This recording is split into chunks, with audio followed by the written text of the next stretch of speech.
সম্মানিত মা ও বোন, আপনার জন্য দু একটি কথা বলে আমি সামনের দিকে এগিয়ে যেতে চাইছি। একটা আপনি আমার দিকে লক্ষ্য করেন। আল্লাহ নবীকে যখন মেরাজে নিয়ে যাওয়া হলো, তো আল্লাহ রসুলকে এক পর্যায়ে জান্নাতের দিকে উকি মারতে বলা হলো। তো জান্নাতের দিকে উকি মারতে আল্লাহ নবী বলছেন, ইত্তালাতু ফিল জান্নাতি ফারাইতু আকসারা আহলিহাল ফুকারা। আমাকে যখন জিবরাইল আলাইহিস সালাম বললেন, আল্লাহর নবী আপনি একবার জান্নাতের দিকে দেখেন তো, জান্নাতে কে কে আছে, কারা আছে একটু দেখেন তো। তখন আল্লাহ নবী জান্নাতের দিকে উকি মারতেই দেখলেন শুধু গরিব আর গরিব, শুধু গরিব আর গরিব, শুধু গরিব মানুষ আর গরিব মানুষ, কিছু ধনী ব্যক্তি। জান্নাতকে আল্লাহ পরিপূর্ণ করে দিয়েছেন গরিব মানুষদের, কিছু ধনী ব্যক্তি দিয়ে।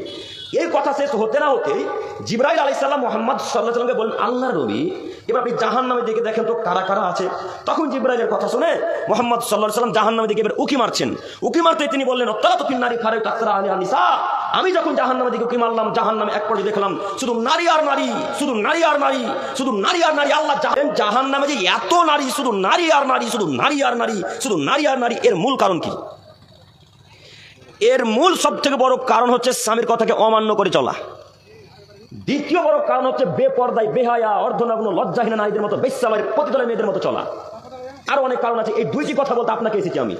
তো আপনার স্বামী আজকে আপনাকে বলেছি কি জানি না যে বোরখা পরে যেতে হবে, এটা আমি বলতে পারি না, কারণ আপনার পরিবার, আপনার স্বামী ছিল, আমি ছিলাম না। হয়তো বলতেও পারে, আবার নাও বলতে পারে।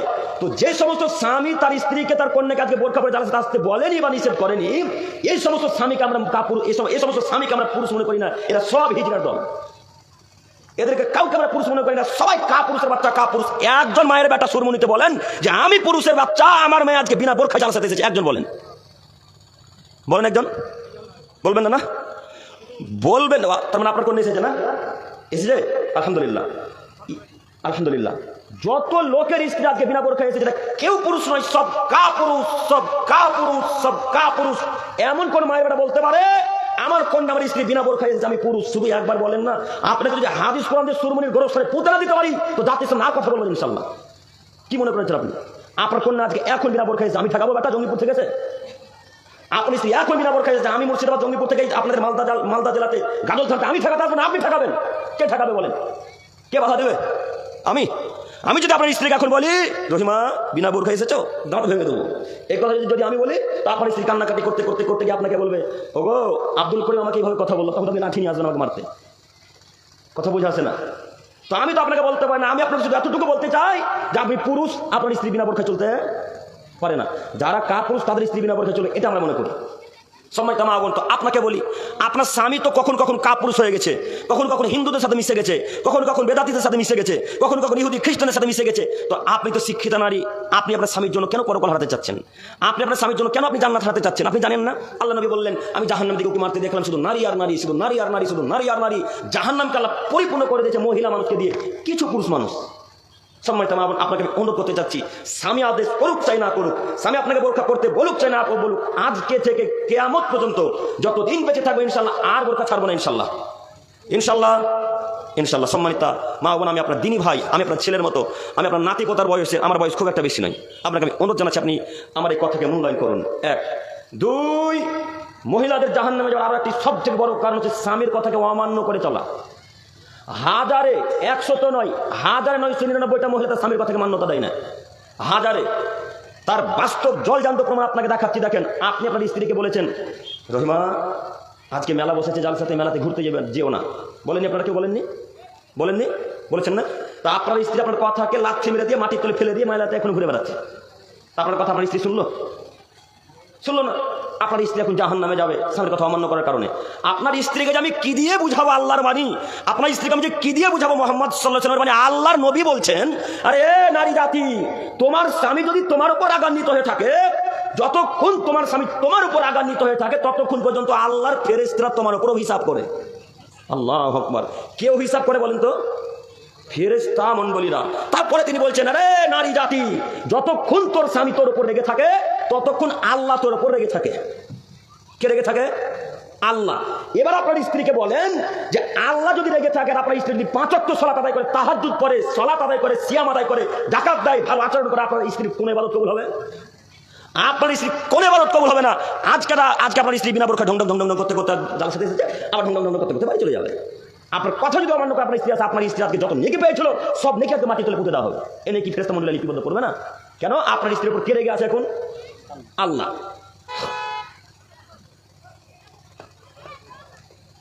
ওটা ঢুকে যাচ্ছে মুখে। তো আমি আমার মায়েদেরকে বলছি, হ্যাঁ আমার মা, আপনি আমার মায়ের মতো।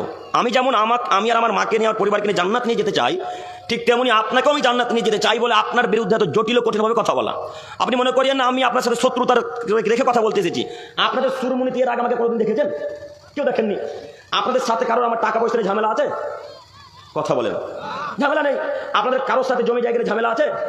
আপনাদের সাথে টাকা নিয়ে ঝামেলা নেই, কোনো জমি জায়গা নিয়ে নেই, কোনো কথাবার্তা নিয়ে নেই। তার মানে আপনাদের সাথে আমার কোনো শত্রুতা নেই। আপনার সাথে কোনো শত্রুতা না থাকাই এত জটিল কঠিনভাবে বলছি, একটাই কারণ যে আমি যেমন জান্নাত যেতে চাই তেমন আপনাকে আমি জান্নাত নিয়ে যেতে চাই বলে এত জটিল কঠিনভাবে বলা। আপনি বিশ্বাস করুন, আমি আপনার কোনো না কোনো উপকার করবই মিসালটা আপনি কথা শুধু মাথায় রাখেন। সম্মানিত মা বোন, আমি দেখাতে চাচ্ছিলাম আপনার স্বামীর ইত্তেবা করা, স্বামীর কথাকে অনুসরণ করা, মেনে চলা। আপনি যদি তাহাজ্জুদ গুজার মহিলা হন আর স্বামীর কথা যদি মান্যতা না দেন, তাহলে আপনার এই তাহাজ্জুদের সালাত কবুল আল্লাহ তাআলা করবেন না। অতএব আপনাকে অনুরোধ করে বলতে চাচ্ছি, স্বামী যা বলে তাই শুনেন, স্বামী যা বলে তাই শুনেন, স্বামী যা বলে আপনি তাই শুনেন। যা বলে স্বামী তাই মানতে হবে, স্বামী যা বলে তাই মানতে হবে। আরে স্বামী যদি বলে বাপের বাড়ি যেতে পাবি না, বাপের বাড়ি আর যাওয়া হবে না। স্বামী যদি বলে বাজার যেতে পাবি না, আর বাজার যাওয়া যাবে না। স্বামী যদি বলে তোর দাদার বাড়ি যেতে পাবি না, বাড়িতেই থাকতে হবে। আর ওই স্ত্রী স্বামীর অনুমতিবিহীন বাড়ি থেকে আর বেরোতে পারে না। এখন কজন নারী স্বামীর কথা মানে? কজন নারী মানে? আর ছেলেরাও তো বোকা, যুবক ছেলেরাও বোকা। যত টাকা উপার্জন করছে কেরালা, দিল্লি, চেন্নাইয়ে, সব টাকা স্ত্রীর অ্যাকাউন্টে পাঠাচ্ছে। হ্যাঁ, সব টাকা কার অ্যাকাউন্টে এখন? স্ত্রীর অ্যাকাউন্টে। তো এই ছেলেটা তো 4 মাস, 5 মাস, 10 মাস, 1 বছর, 2 বছর, 3 বছর পর্যন্ত কেরালাতে কাজ করে। তো 3 বছর যাবত কেরালাতে কাজ করে আর মাসের মাস স্ত্রীর অ্যাকাউন্টে টাকা পাঠায়, মাসের মাস স্ত্রীর অ্যাকাউন্টে টাকা দেয়, মাসের মাস স্ত্রীর অ্যাকাউন্টে টাকা দেয়। 3 বছর পূর্ণ হচ্ছে, এবার বাড়ি ফিরে আসবে। বাড়ি ফিরে এসে দেখছে আমার স্ত্রীও নেই, টাকাও নেই, সব এখন পরপর সাথে চলে গেছে। কথা বুঝে আসলো না? কথা বললে বলে না, কথা বুঝে আসছে কি? এই ছেলেটা যে তার স্ত্রী এখন টাকা দিয়েছে, বলেন তো এর মাথায় মগজ আছে না গোবর ভরা আছে? গো গোবর। কেন? ওর বাপের অ্যাকাউন্ট নাই, ওর মায়ের অ্যাকাউন্ট নেই, ওর নিজের নামে অ্যাকাউন্ট নেই, সবারই অ্যাকাউন্ট আছে অ্যাকাউন্ট। ওর স্ত্রীর অ্যাকাউন্টে টাকা কেন দেবো? কাছে তুমি বুঝো না? তুমি 3 বছর বাইরে ছিলে, তোমার স্ত্রী অন্যজনের সাথে গল্প করে করে করে করে করে তার সাথে ব্যস্ত। এখন তোমাকে সে মূল্যায়ন করে, শুধু তোমার সাথে কথা বলে মাল্লুর জন্য, টাকার জন্য বেটা। আর তুমি সেই টাকা মাসের মাস দাও, আর তোমার যখনই কথা হয়েছে আসবে তুমি, সেই মাসে সেই দিন তোমার বাড়ি থেকে তোমার স্ত্রী বাড়ি চলে গেছে। ঘটনা মিলে না মনে হয়? ঘটনা মিলছে? মিলবে না মানে? এটাই তো চূড়ান্ত সত্য। তো এই ছেলেগুলাকে বলছি, শোনো যুবক, তুমি তোমার স্ত্রীর কথাতে চললে কেন? তুমি কেন স্ত্রীর কথা চলবে? তোমার কথাতে স্ত্রী চলবে, এটা আল্লাহর বাণী। তোমার কথাতে তোমার স্ত্রী চলবে, এটা মুহাম্মদ সাল্লাল্লাহু আলাইহি ওয়াসাল্লামের বাণী। তো তুমি কখন কখন হিন্দুদের নীতিতে বিশ্বাসী হলে, কখন কখন খ্রিস্টানদের নীতিতে বিশ্বাস করলে যে মহিলা যা বলবে আমাকে তা মানতে হবে? তুমি কখন বিশ্বাস করলে? আল্লাহ বললেন আমি নারীদের চাইতে পুরুষদের সম্মানকে উঁচু করে দিলাম। আল্লাহ বলছেন পুরুষদের সম্মান নারীদের চাইতে বেশি। তো জরুরি এখানে একটি কথা, স্বামী স্ত্রী যখন কথা আসবে তখন স্বামীর মর্যাদা বেশি, আর পিতা মাতা যখন কথা আসবে তখন মায়ের মর্যাদা বেশি। কথা বুঝে আসলো না মনে হয়? আবার শোনেন, স্বামী স্ত্রীর কথা যখন আসবে তখন স্বামীর মর্যাদা বেশি, আর পিতা মাতা যখন কথা আসবে তখন মায়ের মর্যাদা বেশি। মনে থাকবে ইনশাল্লাহ? ইনশাল্লাহ। এখন আপনি স্বামী স্ত্রী এখন মায়ের দিকে যেতে চাচ্ছি না, আপনাকে বলছি এখন আপনি মর্যাদা সম্পূর্ণ ব্যক্তি, আপনি যা বলেন স্ত্রীকে তাই মানতে বাধ্য। আপনি যা বলেন তাই আপনার স্ত্রীকে মানতে বাধ্য। তো এখন মহিলাদের একটা প্রশ্ন, আব্দুল করিম সাহেব, আপনি যে এত জটিল ও কঠিনভাবে কথা বলছেন, তো আমার স্ত্রী যে মদখোর, আস্তাগফিরুল্লাহ, আমার স্বামী যে মদখোর, আমি এখন কি করবো? আমার স্বামী যে গাঁজাখোর, আমি এখন কি করবো? আমার স্বামী তো জুয়া খেলে টাকা দেয় না, জুয়া খেলে মদ পান করে এসে আমার উপর অত্যাচার করে, আমাকে লাঠি চার্জ করে, আমাকে মারে, আমাকে গালি দেয়, এরকম পুরুষ সুরমুনিতে নাই? আছে না? আছে। তো আব্দুল করিম সাহেব খুব তো পুরুষদের পক্ষ থেকে কথা বলছি, এবার আপনি আমাদের উত্তরটা দিয়ে যান। ওই সমস্ত মা ও বোনদেরকে বলছি, ও আমার মা ও বোনেরা, আপনাকে বলি, যদি আপনার স্বামী আপনাকে লাঠি মারে, যদি আপনার স্বামী আপনাকে গালি দেয়, যদি আপনার স্বামী আপনার অত্যাচার করে, তারপরেও থাকতে হবে। আরে স্বামী মদ খোর, গাঁজা খোর, হিরোইন খোর, ফেস্টিভ্যাল খোর, বিড়ি খোর, জুয়া খোর, যা খেলবে খেলুক, যা করবে করুক, যতক্ষণ তার আন্ডারে আছে আপনি তার কথা মানতে বাধ্য, আপনি তার কথা মানতে বাধ্য, আপনি তার কথা মানতে বাধ্য। যদি তার কথা মানতে না পারেন, বাপকে বাড়ি থেকে ডাকেন, সুরমণিতে 10টা লোককে বসিয়ে খোলা তালাক নিয়ে বাপের বাড়ি চলে যান। বাঁচার পথ আছে কিয়ামতের মাঠে। স্বামীর কথা যদি মানতে খুব কঠিন লাগে, স্বামীর কথা যদি মানতে খুব কষ্ট হয়, যে না স্বামী আমার খুব খারাপ, আমাকে দিনরাত লাঠিচার্জ করে, দিনরাত মদ খেয়ে গালি দেয়, দিনরাত জুয়া খেলে আমার অত্যাচার করে, আমার কানের সোনার মালা সব নিয়ে বিক্রি করে দিয়েছে, এই স্বামীর সাথে আমি থাকবো না, এই স্বামীর কথা না শুনে তার বাড়িতে থাকবেন, এটা ইসলাম সমর্থন করে না। যদি না থাকতেই হয় স্বামীর কাছে, বাপকে ডাকেন, এই সুরমণিতে 10টা-20টা লোককে বসান, মোরল সর্দারকে বসিয়ে বলেন, আমি আব্দুর রহমানের ভাত খাবো না। কেন? আব্দুর রহমান মদ খোর, গাঁজা খোর, ফেন্সিডিল খোর, ইত্যাদি ইত্যাদি ইত্যাদি, আমি এর সাথে সংসার করতে পারবো না, আমি ওর কাছ থেকে খোলা নিতে চাচ্ছি। তখন লোক সমাজ বসে ছেলেটাকে খোলা তালাক চাইবে, এই ছেলেটাকে তালাক দিবে, আপনি বাপের বাড়ি চলে যাবেন, তাহলে বাঁচার পথ আছে। আর স্বামীর আন্ডারে থেকে যদি তার কথা না মানেন, তাহলে জাহান্নাম নিশ্চিত হবে, অবধারিত হবে, অবশ্যই হবে। আল্লাহর নবী বলেছেন যখন হবে তখন হবে, এই হবে, কোনো মায়ের বেটা ঠেকাতে পারবে না। সম্মানিত মা বোন, আপনাকে আমি অনুরোধ জানাচ্ছি, নীতি পরিবর্তন করেন। আমি আপনাদেরকে তাকাচ্ছি না, আপনি আমার কথা এক খেলে চেয়ে থাকেন। আপনার আমি দিনী ভাই, আমি আপনার ছেলের মতো, আপনাকে আমি বারবার অনুরোধ করছি, স্বামীর কথা যদি খুব কষ্টকর হয়, খুব খারাপ লাগে, আজকে খোলা তালাক নিয়ে বাপের বাড়ি চলে যান, পরে বলে জান্নাত হবে ইনশাআল্লাহ। আর যদি তালাক নিতে না পারেন, 4টা-5টা ছেলে বাচ্চা ছেলে মেয়ে হয়ে গেছে, যদি থাকাই লাগে, লাঠি চার্জ করলেও থাকতে হবে, গালি দিলেও থাকতে হবে, মদপান করলেও থাকতে হবে, জুয়া খেললেও থাকতে হবে, ইত্যাদি ইত্যাদি যদি কাজ করে, তবু আপনাকে তার কথাই মানতে হবে, নয়তো তার জান্নাত হবে না। তা আপনার বাপ তো বোকা। আপনার বাপকে বলছি আমরা, যে ছেলেটা সালাত আদায় করে তার সাথে বিবাহ দেন, তাহলে সেটা মদ খাবে না, বিড়ি খাবে, জুয়া খেলবে না। তো আপনার বাপ তো ধনী মানুষ, মাস্টার মানুষ, আপনার বাপ এখন যার টাকা বেশি তার হাতে আপনাকে তুলে দেবে। মদ খোর হোক, গাঁজা খোর হোক, এটা দেখা দরকার নেই। কথা মিলে না শেখ? জি ভাই, এই মহিলার বাপ, নারীর বাপের উদ্দেশ্য তো একটাই, নামাজ পড়ুক চাই না পড়ুক, আমার কন্যাকে একটা ভালো ছেলের হাতে তুলে দিবে, যে বেশি টাকা উপার্জন করতে পারে। তো এখন মদ খেয়ে আপনাকে মারবেই, ও তখন আপনাকে গালি দেবে। আর এই 5 ওয়াক্ত সালাত আদায়কারী ছেলেটা যখন গালি দিতে যাবে, তখন তার একটা আয়াত মনে করবে, ওই লুল্লি করলি হোমাজা তিল মাজা, আরে আল্লাহ বলেছে গালি দিলে তো ধ্বংস হবে, কারো দুর্নাম করলে তো ধ্বংস সুনিশ্চিত না, আমি গালি দিতে পারি না, তো শয়তানের কাছে আমি গালি দেবো না। এই ছেলেরা, এই কথাটা কোন ছেলে বলে বলেন তো? নামাজি ছেলেরা। আর বেনামাজিকে যদি বিবাহ করেন, তাহলে অমুকের বাচ্চা অমুক, তমুকের বাচ্চা তমুক, আরো কত কি আছে এর মধ্যে, তাই না? তা আপনার ছেলে, আপনার পিতাকে বলছি, আমি আপনার পিতাকে বলছি, সম্মানিত বোন, আমি আপনার পিতাকে বলতে চাচ্ছি, ও চাচা, মেয়ের বিবাহ দিতে হবে আপনাকে কোথায় ঠিক? বিবাহ দেওয়ার আগে একটু যাচাই বাছাই করেন, ছেলেটা সালাত আদায় করে কিনা, ছেলেটা সালাত আদায় করে কিনা।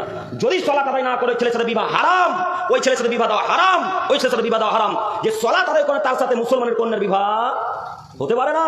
ওই কন্যার সাথে, ওই ছেলের সাথে আপনার কন্যার বিবাহ, আপনার কন্যা তো মুসলমান। আর যে ছেলেটা সালাত আদায় করে কাফের, ওই কাফের যে সালাত আদায় করেছে কাফের। দেখি কোন মায়ের বেটা বলে আমি মুসলমান নন, আপনি গোশত খাওয়া মুসলমান, আপনি প্রকৃতভাবে মুসলিম এখন হতে পারেননি। আপনাকে আমি অনুরোধ জানাচ্ছি, সালাত যতক্ষণ আদায় করেন ততক্ষণ মুসলিম, আর যখনই সালাত ছেড়ে দিয়েছেন তখন আপনি কাফের কথা মুহাম্মদ সাল্লাল্লাহু আলাইহি ওয়াসাল্লাম বলেন। অতএব আপনাকে আমি অনুরোধ জানাচ্ছি, মেয়ের বিবাহ দেওয়ার পূর্বে আগে যাচাই বাছাই করেন সেটা ভালো কিনা।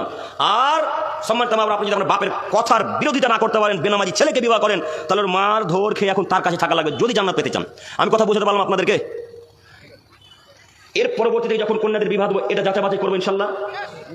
আল্লাহ তুমি আমাদেরকে কবুল করো, সকলে বলি আমিন। সম্মানিত মা বোন, আপনার জন্য কয়েকটি কথা ছিল, আরো কথা আসবে আস্তে আস্তে ইনশাল্লাহ। তার আগে যুবকদেরকে নিয়ে কয়েকটি কথা বলি, সময় খুব সংকীর্ণ, খুব তাড়াতাড়ি সময় চলে যাচ্ছে। হে আমার যুবক ভাই, আপনাদের জন্য কয়েকটি কথা। যুব সমাজ ধ্বংসের কারণ, প্রথম বাক্যটা ব্যবহার করেছিলাম, মনে নাই? প্রথম বাক্যটা বলেছিলাম যুব সমাজ ধ্বংসের কারণ। আমি একের ব্যাগ শুরু করবো, তার আগে জরুরি কয়েকটি কথা বলি।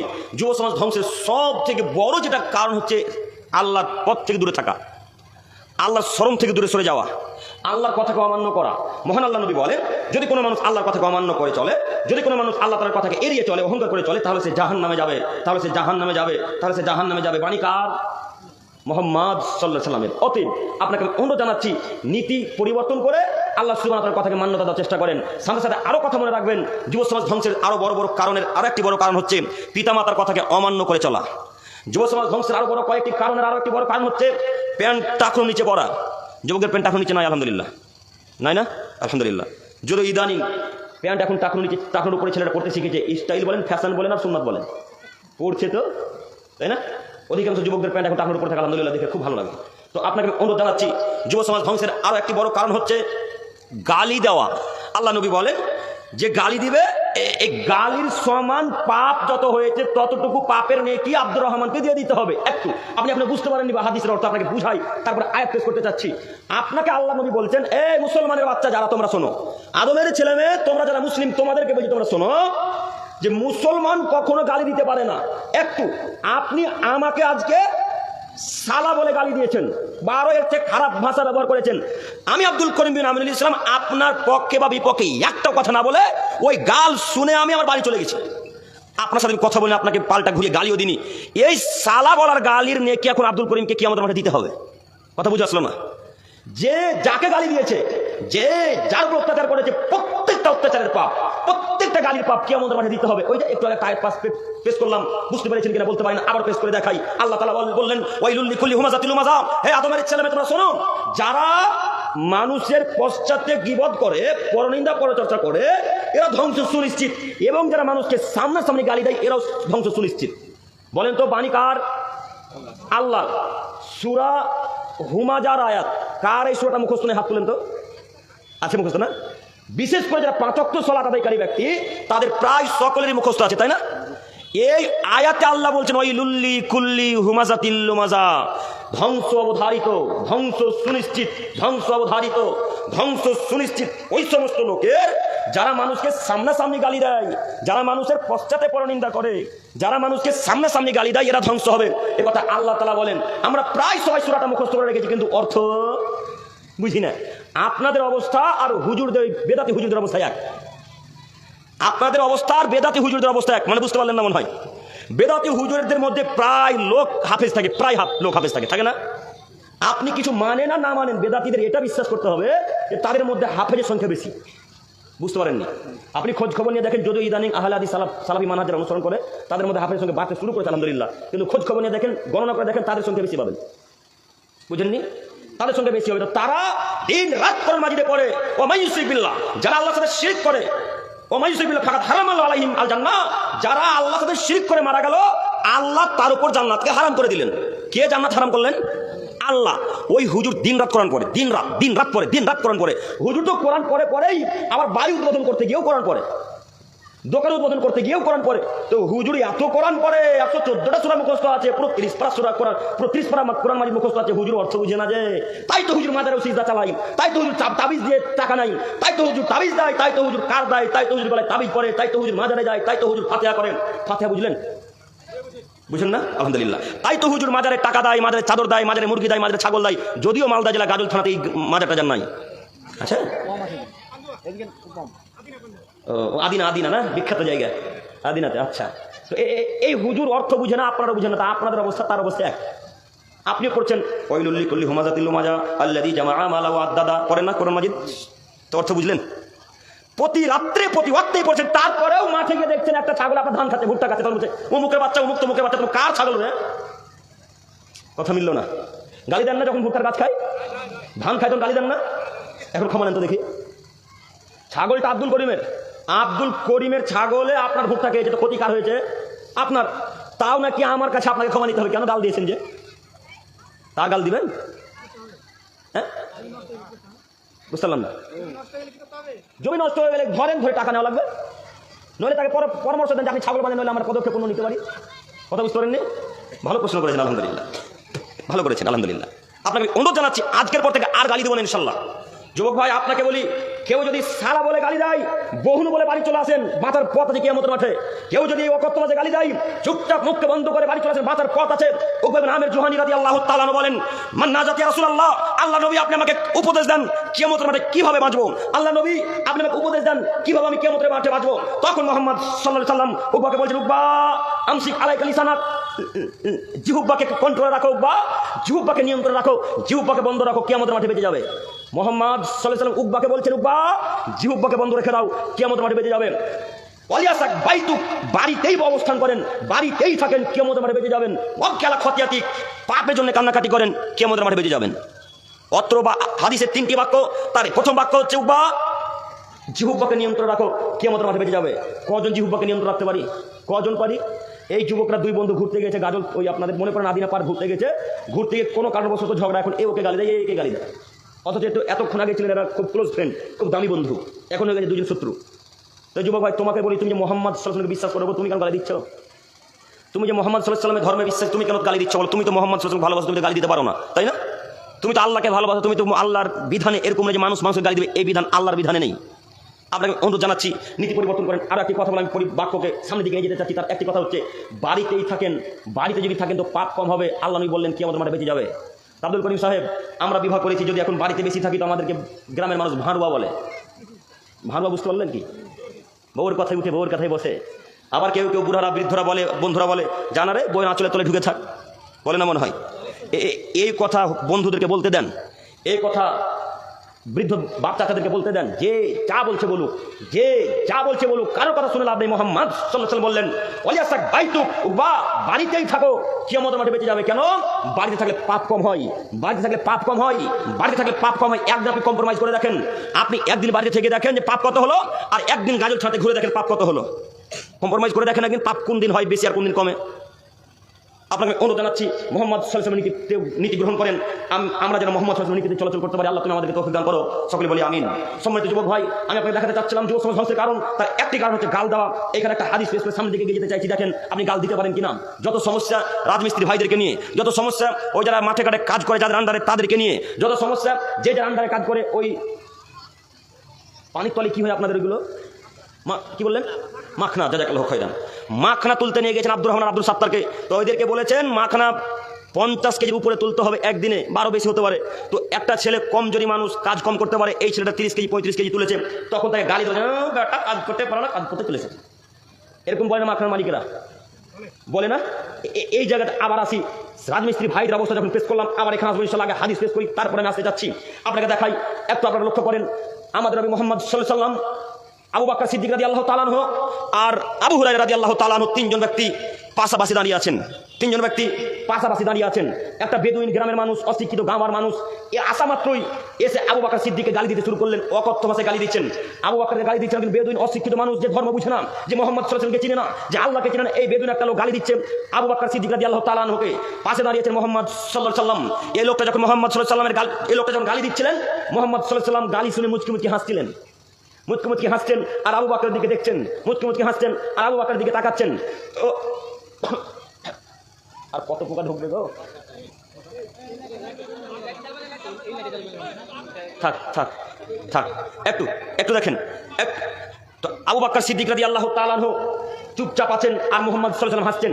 এই বেদুইন লোকটা ওদিকে দেখছেন কেন? একটু আমার দিকে দেখেন, আমি আপনাকে হাদিস দেখাচ্ছি। যদি আপনি এখন এক ছেলে না থাকেন তো হাদিস বুঝতে পারবেন না।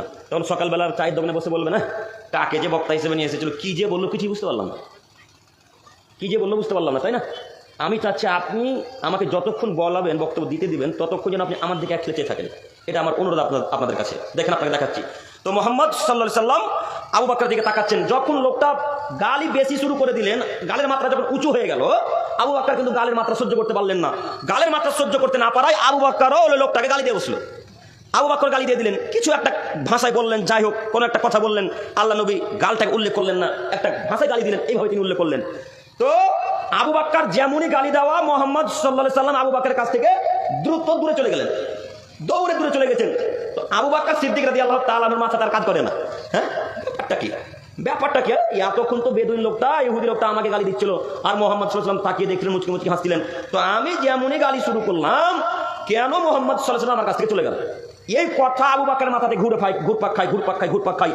এই লোকটার সাথে তর্ক না করে আল্লাহ নবীর কাছে আবু বকর চলে গিয়ে আল্লাহ নবীকে বলছেন, আল্লাহর নবী ব্যাপারটা কি? আমি তো বুঝতে পারলাম না। ওই লোকটা গালি দিচ্ছিল, তখন আপনি হাসছিলেন মুচকি, আর আমি গালি দেওয়া মাত্র আপনি আমার কাছে চলে এলেন, মানে কি ব্যাপার একটু বলেন না। তখন আল্লাহ নবী আবু বকরকে বলছেন, আবু বকর শোনো, তোমাকে যখন ওই লোকটা গালি দিচ্ছিল, তখন তোমার পক্ষ থেকে একজন ফেরেশতা উত্তর করছিল। কে আবু বকরের পক্ষ থেকে উত্তর দিচ্ছিল বলেন তো দেখি? ফেরেশতা। আবু বকর শোনো, তুমি যখনই গালি দেওয়া শুরু করেছো, তখন ফেরেশতা তোমার কাছ থেকে চলে গিয়ে শয়তান তোমার কাছে উপস্থিত হয়ে গেছে। আবু বকর শোনো, যেখানে শয়তান থাকে সেখানে আমি মুহাম্মদ সাল্লাল্লাহু আলাইহি ওয়াসাল্লাম থাকা পছন্দ করি না। তাই আবু বকর আমি তোমার কাছ থেকে দূরে চলে এসেছি, এটাই মূলত কারণ। তখন আবু বকর বললেন, আর আমি গালি দেব না। তার মানে বোঝা যাচ্ছে মুসলমানের বাচ্চা কখনো কাউকে গালি দিতে পারে না। তো এখন গালি হুজুরেও দেয়, গালি এখন বক্তাতেও দেয়, গালি এখন মুলবিতেও দেয়, গালি এখন ইমাম সাহেবে দেয়, যে যার ভাষাতে পারে তাকে গালি দেয়। শুধু কি গ্রামের মানুষ এই গালি দেয়? কত যে ফোন রেকর্ড আমাদের কাছে আছে, ফোন করে বলছে অমুকের বাচ্চা অমুক, তমুকের বাচ্চা তমুক, কেটে ফেলে দেবো। রেকর্ডিং মাঝে মাঝে শুনতে পারেন আমাদের। তো কতজন কত গালি দিল, আমরা তো চুপচাপ আছে। আমরা কি কিছু তাদের বিরোধিতা করতে পারবো না? পারবো কি পারবো না বলেন তো দেখি? পারবো তো? আমরা বিরোধিতা করি না কেন বলেন তো দেখি? পরকালে নেকি নিতে চাই। আপনি আমাকে গালি দিলেন, আমি পাল্টা বলি তুই তমুকের বাচ্চা, আর তো আমি নেকিটা পাচ্ছি না, তাই না? তাই আপনাকে গালি দেওয়া থেকে আমি বিরত আছি, নচেত আমি আপনাকে দিতে পারি। আমি আল্লাহর ধর্মে বিশ্বাসী, আমি মুহাম্মদ সাল্লাল্লাহু আলাইহি ওয়াসাল্লামের কথাতে বিশ্বাসী, অতএব আপনার গালি আমি দিতে পারি না। আপনাকে আমি অনুরোধ জানাচ্ছি, আজকের পর থেকে আর গালি দেবো না ইনশাআল্লাহ। একটা বাক্য শুনেন, আনাস রাদিয়াল্লাহু তাআলা আনহু বলছেন যে আমি খাদামতু নবী সাল্লাল্লাহু আলাইহি ওয়াসাল্লাম বিআশরি সিনিনা, আমি মুহাম্মদ সাল্লাল্লাহু আলাইহি ওয়াসাল্লাম নিকটে 10 বছর গোলামি করেছি। কত বছর?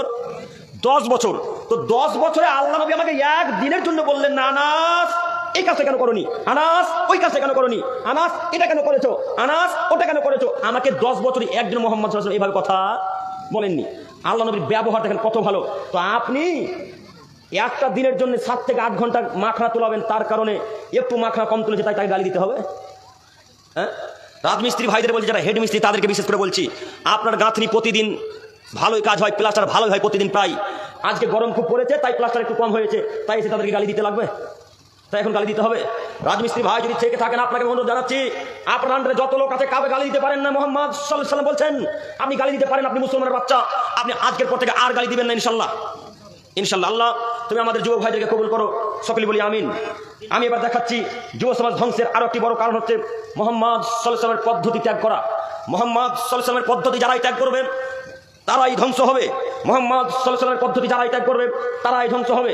মুহাম্মদ সাল্লাল্লাহু আলাইহি ওয়াসাল্লামের পদ্ধতিকে ত্যাগ করে কেউ যদি তাহাজ্জুদ পড়ে, মুহাম্মদ সাল্লাল্লাহু আলাইহি ওয়াসাল্লামের পদ্ধতিকে ত্যাগ করে কেউ যদি 5 ওয়াক্ত সালাত আদায় করে, মুহাম্মদ সাল্লাল্লাহু আলাইহি ওয়াসাল্লামের পদ্ধতিকে ত্যাগ করে যদি কেউ যদি হজ করে, তাহলে এর হজ বাতিল, এর তাহাজ্জুদ বাতিল, এর সিয়াম বাতিল, এর হজ বাতিল, এর যাকাত বাতিল, এর 5 ওয়াক্ত সালাত বাতিল। মুহাম্মাদের নীতিতে যদি চলে তাহলে কবুল হবে, আর মুহাম্মাদের নীতিতে যদি না চলে তাহলে এদের কোনো দোয়া কোনো ইবাদত কবুল হবে না। আপনাকে মুহাম্মদ সাল্লাল্লাহু আলাইহি ওয়াসাল্লামের নীতি অর্জন করতে হবে, নীতি গ্রহণ করে নিতে হবে। একটা বাক্য আমি বারবার আপনাদের খেয়াল করছি, আমি এতবার মুহাম্মদ বলছি, আপনারা কেউ সাল্লাল্লাহু আলাইহি ওয়াসাল্লাম বলেন না। বলেছেন যতবার শুনবেন আল্লাহর নবীর নাম ততবার মুহাম্মদ সাল্লাল্লাহু আলাইহি ওয়াসাল্লাম বলবেন, মনে থাকবে ইনশাআল্লাহ। একবার সাল্লাল্লাহু আলাইহি ওয়াসাল্লাম বললে 10টা নেকি আল্লাহর পক্ষ থেকে আপনার আমলনামাতে লেখা হয়। একবার সাল্লাল্লাহু আলাইহি ওয়াসাল্লাম বললে 10টা পাপ আল্লাহ আপনার আমলনামা থেকে কেটে দেয়। একবার সাল্লাল্লাহু আলাইহি ওয়াসাল্লাম বললে 10টা রহমত আল্লাহর পক্ষ থেকে নাজিল হয়। একবার সাল্লাল্লাহু আলাইহি ওয়াসাল্লাম বললে 3টা নেকি হয়। তো সাল্লাল্লাহু আলাইহি ওয়াসাল্লাম বলতে কি খুব কষ্ট লাগবে? বলবো সাল্লাল্লাহু আলাইহি ওয়াসাল্লাম এবার ইনশাআল্লাহ।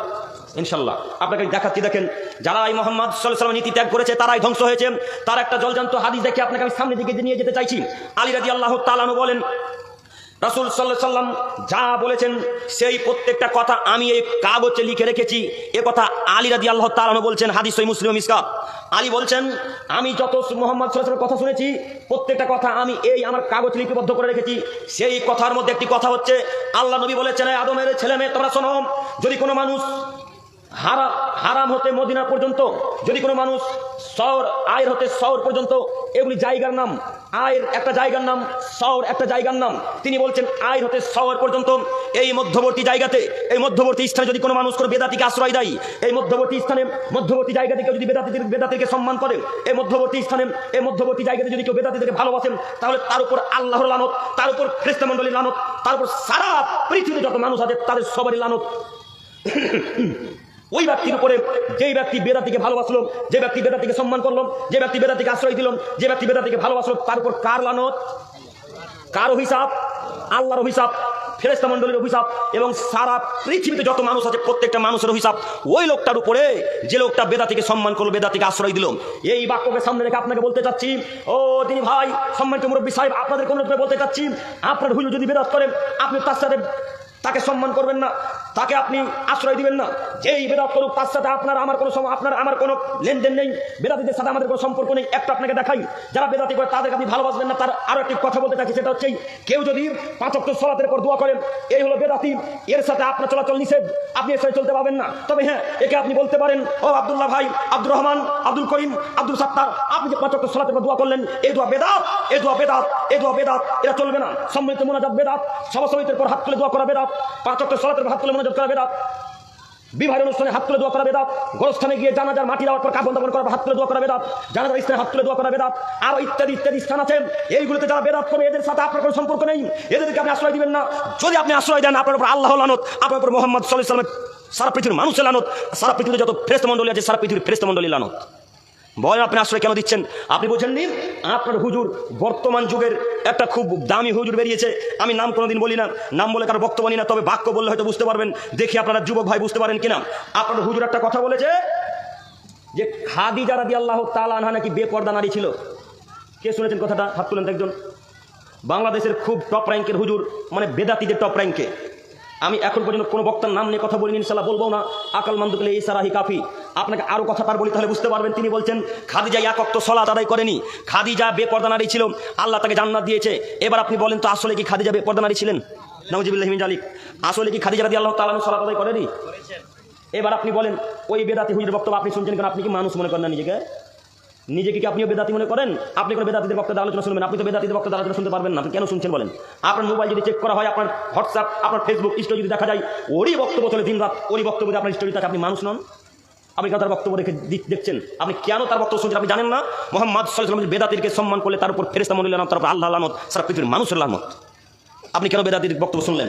আপনাকে আরো দেখাই বেদাতি কাজকর্ম। আপনাকে মাঝে মাঝে একটা কথা বলে থাকি যে বাপ মারা গেছে আজকে 20 বছর হলো, যদি নিজে আরবিতে দোয়া করতেন আপনার তো বাংলাতে তো বলতে পারবো ইনশাল্লাহ? পারবো না? বাংলায় বলতে হবে বাপের কাছে গিয়ে। তো আপনি আলিয়া বিশ্ববিদ্যালয় থেকে এমএ পাস করে, মাস্টার ডিগ্রি অর্জন করে, পিএইচডি করে আপনাদের এই সুরমন্ত্রী ফিরে এসেছেন। তো আপনার বাপেরা মরা যে বহুদিন হয়ে গেল, তো আপনার মা আপনাকে বলছে বেটা তোমার বাপের মরা তো অনেকদিন হলো, তো যাও না তোমার বাপের একটু কবরটা জিয়ারত করে এসো।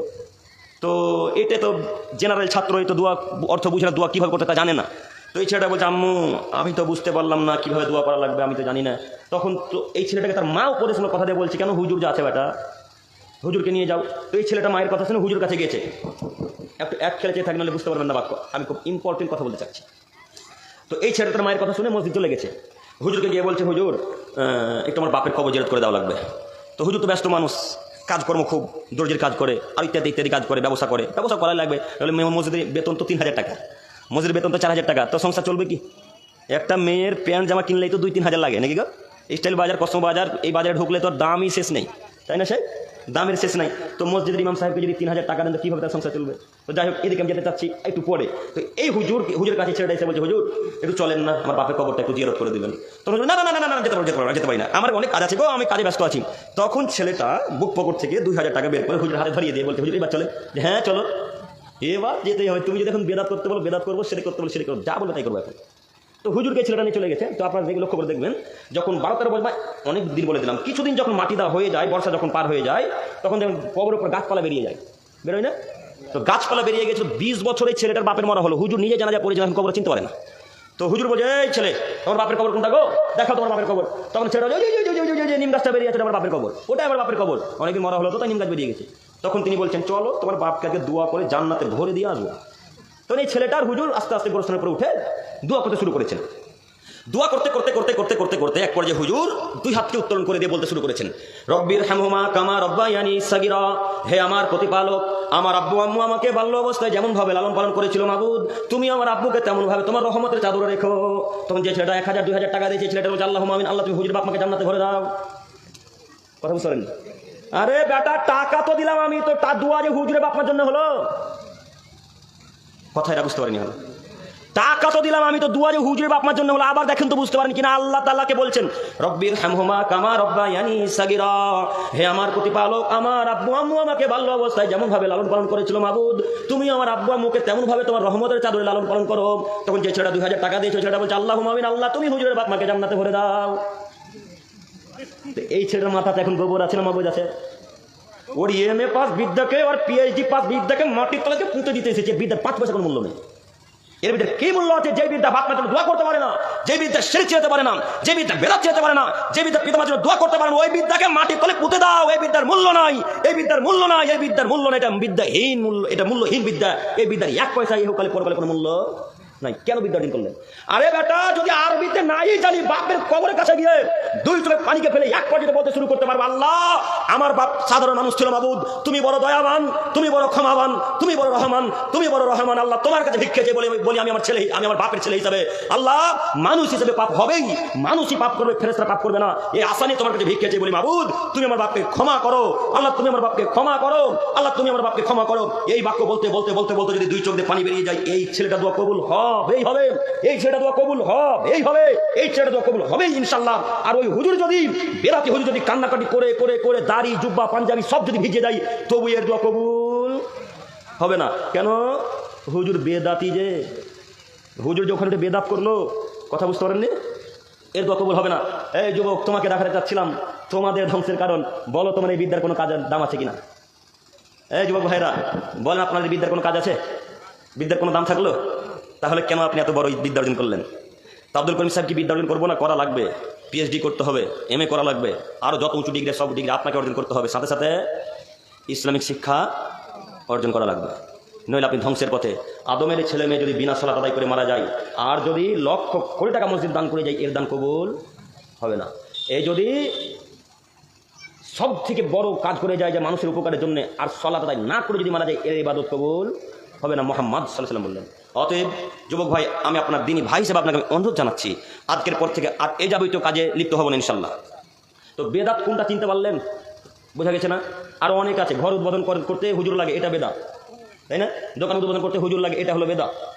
ওই গাড়ি কিনেছে যখন ফাতেহা করা লাগবে, এটা হলো বেদাত। ফাতেহা বুঝলেন না? ভাই বুঝে ফাতেহা করা বেদাত, কথা বুঝে আসেনি?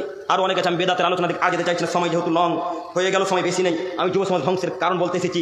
দেখেন, এর পরের কয়েকটি কারণ বলে আপনাকে আমি সামনের দিকে এগিয়ে যেতে চাইছি। তার আরও একটি বড় কারণ হচ্ছে খারাপ মানুষের সঙ্গ ত্যাগ করতে হবে। যুবক ভাই, খারাপ মানুষের সঙ্গ ত্যাগ করতে হবে। যারা মূর্খ মানুষ, তাদের সাথে আপনি চলতে পারবেন না, কথা আল্লাহ বলছেন।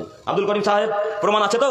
জি, প্রমাণ আছে বলে কত জটিল কঠিনভাবে বলা। মহান আল্লাহ তাআলা বলেন, খুদিল আফওয়া মুহাম্মদ সাল্লাল্লাহু আলাইহি সাল্লাম, আপনি মানুষকে ক্ষমা করেন, ওয়া'মুর বিল মারুফ, আপনি সৎ কাজের আদেশ করেন, ওয়ানহা আনিল মুনকার, মন্দ কাজে বাধা প্রদান করেন, ওয়ারিদ আনিল জাহিলিন, এবং মূর্খ লোকদের কাছ থেকে দূরে থাকেন। বাণীকার আল্লাহ মুহাম্মদ সাল্লাল্লাহু আলাইহি ওয়াসাল্লামকে বলছেন, মুহাম্মদ সাল্লাল্লাহু আলাইহি ওয়াসাল্লাম, আপনি মানুষকে ক্ষমা করে দেন। 2, সৎ কাজের আদেশ করেন। 3, অসৎ কাজে বাধা প্রদান করেন। 4, ওয়ারিদ আনিল জাহিলিন, মূর্খদের থেকে দূরে থাকেন। একথা আল্লাহ বলছেন। এখন যদি আমি এই আরবিটাকে বাংলা করি, তো আমি অপরাধ করেছি না আল্লাহ অপরাধ করেছে? শেখ কোরআনটা দেন তো একটু, দেন। খোলা লাগবে না। এইটা কোরআন মাজিদ, দেখতে পাচ্ছেন না? এটা কোরআন মাজিদ। তো এই কোরআন মাজিদে বাংলাতে শব্দগুলো আছে না আরবিতে। তো এই আরবি বাক্যটাকে যদি আমি এখন বাংলা ট্রান্সলেট অনুবাদ করি, তো আমি অপরাধ করলাম না আল্লাহ অপরাধ করেছে? আমি করলাম? আল্লাহ করেছে। কেন বলেন তো? এটা এখন কোরআন বাদ দিয়ে মনে করেন একটা সুরমনির গ্রামের একটা ছেলে ছড়া লিখেছে। সুরমনি এলাকা কোন একটা ছেলে ইংলিশে ছড়া লিখেছে, ইংলিশে একটা ছড়া লিখেছে। তো ইংলিশে ছড়াটাতে এমন একটা বাক্য আছে যে সুরমনি গ্রামের লোক বদমাইশ, সুরমনি গ্রামের লোক হারামি, এইভাবে একটা ছড়ার একটা বাক্য লাইন আছে। তো এই ইংরেজি বাক্যটা যদি আমি বাংলা করে সুরমনি লোককে শোনাই, তো ওই বাক্যটা বলাতে আমি দোষী না যে লোকটা ছড়াটা লিখেছে সে দোষী? হ্যাঁ, যে লিখেছে। তো আল্লাহ আরবিতে বলেছে, আমি বাংলাতে বলছি গো। তো এখন যদি আমি বলি যে মূর্খ লোকরা তাদের সাথে চলবেন না, তো এখন আপনি আমাকে মারবেন, গাল দিবেন, আল্লাহর সাথে কথা বলবেন? আল্লাহকে বলেন, আমাকে কেন বলছেন আপনি? আমি আপনাকে বলেছি মূর্খের সাথে চলতে পারবেন না, আমি বলেছি না আল্লাহ। আমি নিজের পক্ষ থেকে একটা বাক্য করে জাহান্নাম কিনতে এসেছি, জান্নাত কিনতে এসেছি। মুহাম্মদ সাল্লাল্লাহু আলাইহি ওয়াসাল্লাম বলেন, মান কাযাবা আলাইয়া মুতাম্মিদান ফালিয়াতাবাওয়া মাকাদাহু মিনান নার। এই আদমের ছেলেমেয়েরা, ও বক্তাগণেরা, তোমরা হাজার কোটি কথা আমার ব্যাপারে বলো, লক্ষ কোটি কথা বলো, আরে বনী ইসরাইলের ঘটনাও বলো, এতে দোষের কিছু নেই। আরে বনী ইসরাইলের ঘটনা বলো, ইতিহাস বলো, দোষের কোনো কিছু নেই। তবে সেই ইতিহাসের ঘটনা যেন সত্য হয়।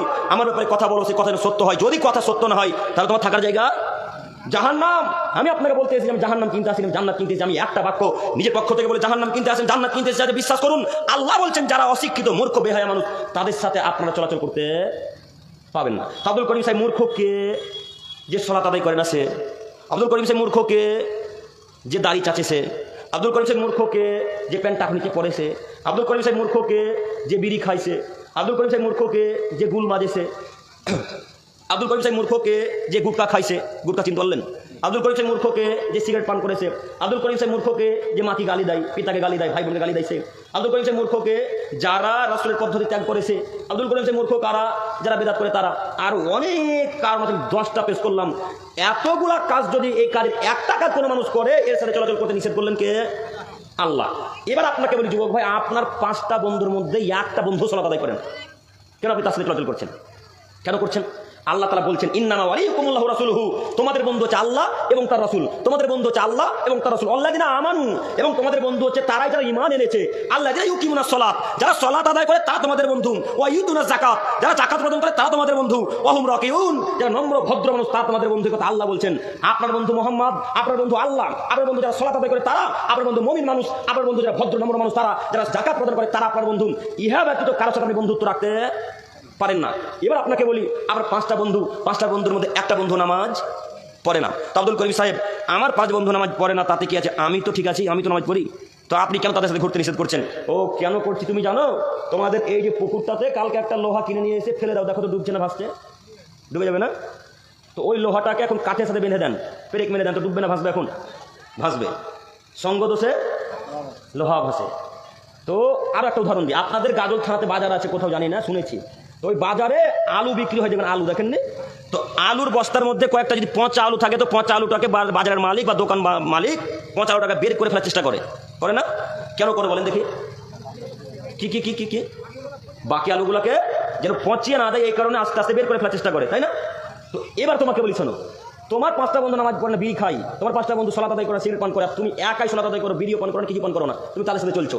এদের সাথে চলতে চলতে চলতে চলতে চলতে একদিন তোমাকে বেনামাজি বানিয়ে ছাড়বেই ছাড়বে, একদিন তোমাকে বিড়ি পান করিয়ে ছাড়বেই ছাড়বে। দেখো তুমি কথা মিলিয়ে, কত যুবককে দেখলাম আমাদের সাথে কথা বলে, যখন আমরা প্রোগ্রামে যার সাথে আসি, গত বছর এসে দেখলাম দাঁড়িয়ে আছে সামনে, আজকে এসে দেখছি দাঁড়িয়ে না। তো দাঁড়িয়ে কেটেছো কেন? তো এই কারণে বন্ধুদের দাঁড়িয়ে নাকি আমি রাখি না, সব বন্ধু বিনা দাঁড়িয়ে ঘুরছে, পার্কে যাচ্ছে, আমি দাঁড়িয়ে যাচ্ছি, খারাপ লাগছে। কথা বুঝতে পারলেন না? তাহলে যারা খারাপ মানুষ, অশিক্ষিত মানুষ, তাদের সাথে চলাচল করতে পাবেন না। মুরব্বী সাহেব, আপনাকে এবার বলি, যারা বেনামাজি তাদের সাথে আপনি চলাচল করবেন না। আর চায়ের দোকানে তো বসবেনই না, এটা আমি আপনার কাছে অনুরোধ জানাচ্ছি, চায়ের দোকানে বসবেনই না। কেন? চায়ের দোকানে বসলেই গীবত হবে, চায়ের দোকানে বসলেই গীবত হবে, চায়ের দোকানে বসলেই গীবত হবে। চায়ের দোকানকে আমি এই জন্য নাম দিয়েছিলাম, ওটা গীবতের পার্লামেন্ট। সকালবেলা ফজর সালাত আদায় করে চায়ের দোকানে গিয়ে যান একবার, শুধু পরীক্ষা করার জন্য যান, দেখেন সেখানে গিয়ে গীবত চলে কিনা, চলে না? একদিন যদি ইমাম সাহেব না উঠতে পারে, তো ইমাম সাহেবের নামে কত দুর্নাম। ইমাম সাহেবের তো কোনো একটা কারণ হতে পারে না ওঠার, হতে পারে নাইট ফলস হয়ে গেছে, উঠতে পারেনি, হয় না? কারণ হতে পারে না সাহেব, হতে পারে না ভাই, হতে পারে 30 দিন জানতেই পারেনি, আর ইত্যাদি ইত্যাদি অনেক কারণ হতে পারে। ইমাম সাহেব মানে কি তার ভুল ভালো হবে না বা উঠতে পারবে না? না কেমন কি মনে করেন? তারও ভুল হতে পারে বা উঠতে নাও পারে।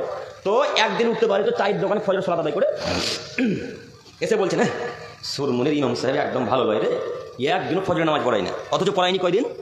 একদিন। তো এমনভাবে তার দুর্নাম চললো চায়ের দোকানে, মনে হচ্ছে যেন কোনোদিন নামাজ পড়ে না, যত নামাজ ওই আর বেটাই পড়ে। খোঁজ খবর নিয়ে দেখা যাচ্ছে যে লোকটা দুর্নাম পরিচর্যা করছে, ওর 3টা বোল্ডার ছেলে আছে। বোল্ডার ছেলে মানে বুঝলেন, জওয়ান বড় 20 বছর 22 বছর 24 বছর 27 বছর ছেলে, 3টা জওয়ান ছেলে আছে, এক অক্ত সালাত আদায় করে না। এক অক্ত, ফজর তো বহু দূরের কথা, জোহর নয়, আসর নয়, মাগরিব নয়, ইশা নয়, ফজর তো বহু দূরের কথা। ওই ছেলেগুলো সালাত আদায় করে না। তো ওর বাপকে বলছি, ও মুরব্বী সাহেব, ইমাম সাহেব যে একদিন উঠতে পারেনি, তো আল্লাহ কি আপনাকে একবার বলবে যে তোমাদের সুরমনির ইমাম সাহেব নামাজ পড়তে ওঠেনি, তো তুমি কেন কি করছিলে? এই কথা কি আল্লাহ বলবে? আল্লাহ কথা বলবে না। কিন্তু আল্লাহ আপনাকে এটা বলবে, ও মুরব্বী সাহেব, আপনার 3টা বোল্ডার ছেলে ছিল, এক ওয়াক্ত সালাত আদায় করেন, আপনি কি করছিলেন? তখন আপনি বলবেন, আল্লাহ জানতাম না যে সালাত আদায় ছেলেদেরকেও করা লাগে। তখন আল্লাহ আপনাকে বলবেন, কাদাবতা, তুমি মিথ্যা কথা বলছো, কাদাবতা, তুমি মিথ্যা কথা বলছো। কেন? সেই দিন তোমাদের এলাকাতে আব্দুল করিম আউল ইসলাম বক্তব্যের মাঝে বলেনি যে বাপ যেমন সালাত আদায় করে ছেলেও সালাত আদায় করবে, 20 বছর ছেলে যেমন সালাত আদায় করবে, 8, 10, 12 বছর 13 বছর ছেলে সালাত আদায় করবে, 20 বছর ছেলে যেমন সালাত আদায় করবে, 15 বছর ছেলে যেমন সালাত আদায় করবে, এই কথা বলেনি? তখন আপনি আল্লাহকে বলেন, আল্লাহ নাম, হ্যাঁ আল্লাহ, হ্যাঁ বলেছিল, কিন্তু আমরা আব্দুল করিমের কথাকে অহংকার করে এড়িয়ে চলেছিলাম, আমরা আপনার কথাকে মানিনি, আমরা আব্দুল করিমের কথাকে বিশ্বাস করি, তাই আমার ছেলেকে সালাত আদায় করতে বলিনি। এইবার আপনি বলেন, আপনার ছেলে সালাত আদায় করে না, আপনি চায়ের দোকানে একবার বললেন না যে কই আমার ছেলে সালাত আদায় করে না, ছেলেটা ভালো নয়, আমার ছেলে বল, আমার ছেলে সালাত আদায় করে না। একদিন ছেলের নাম দুর্নাম করেছেন? একদিনও দুর্নাম তো করেনি, একদিনও ছেলের দরজাতে করা নাড়িয়ে বলেননি, বেটা উঠো, ফজর ওয়াক্ত হয়ে গেছে, উঠা লাগবে, একদিন বলেছেন? বলেননি।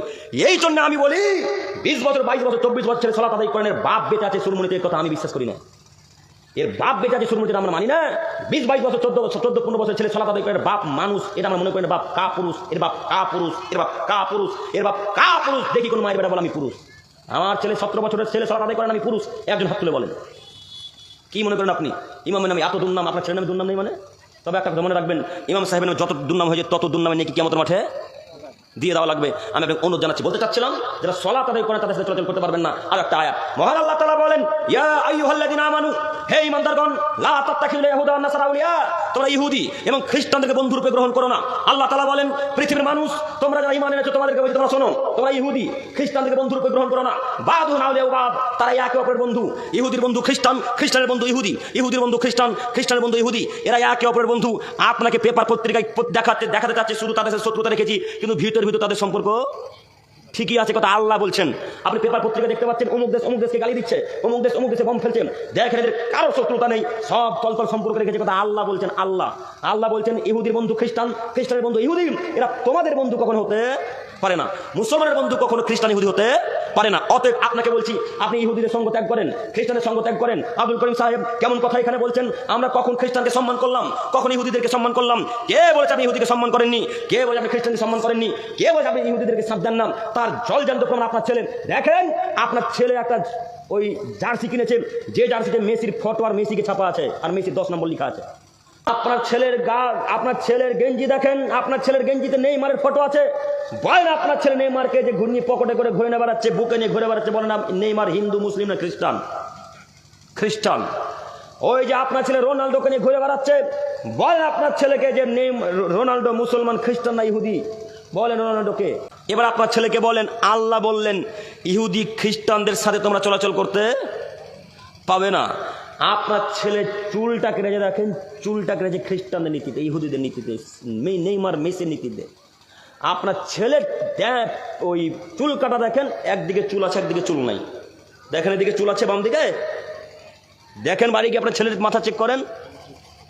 কা পুরুষের বাচ্চা, কা পুরুষ আপনি ছেলেকে জন্ম দিয়েছেন, ছেলে চুল মাথায় ভাবে কাটা থাকবে মানে? অশিক্ষিত বাচ্চা, অশিক্ষিত আপনি আপনার ছেলে প্যান্ট টাকানো নিচে থাকবে মানে? অশিক্ষিত বাচ্চা, অশিক্ষিত আপনি ইহুদি, নাসারা, খ্রিস্টানদের পতাকা বাড়িতে ঝুলিয়ে রাখবেন মানে? আপনি কা পুরুষ, আপনি কা পুরুষ, আপনি কা পুরুষের বাচ্চা, কা পুরুষ। আপনি নেইমারের জার্সি বাড়িতে ঝুলিয়ে রাখেন, ওই খ্রিস্টানের জার্সি বাড়িতে ঝুলিয়ে রাখেন, আপনি মেসির জার্সি বাড়িতে ঝুলিয়ে রাখেন। আপনি জানেন না? আরে আল্লাহর নবী বলছেন, আসমানের নিচে জমিনের উপরে কেউ যদি সব বড় শত্রু থাকে, তার নাম ইহুদি, তার নাম খ্রিস্টান, তার নাম ইহুদি, তার নাম খ্রিস্টান, তার নাম ইহুদি, তার নাম খ্রিস্টান। মুসলমানের বাচ্চা মুসলমানদের বন্ধু কখনো ইহুদি হতে পারে না, মুসলমানদের বন্ধু কখনো খ্রিস্টান হতে পারে না, মুসলমানদের বন্ধু কখনো হিন্দু হতে পারে না, মুসলমানদের বন্ধু কখনো সাঁওতাল হতে পারে না। মুসলমানদের চরম শত্রু ইহুদি খ্রিস্টানেরা, চরম শত্রু ইহুদি খ্রিস্টানেরা। আপনি কা পুরুষ, আপনার ছেলেও কা পুরুষ। তাই আপনার ছেলে জার্সি পকেটে করে ঘুরে বেড়ায়, বুকে করে ঘুরে বেড়ায়। ওই জার্সি আপনার বাড়িতে 10 বছর থেকে আছে, আমাদের বাড়িতে 10 বছর তো বহু দূরের কথা, 10 সেকেন্ড থাকার সময় পাই না।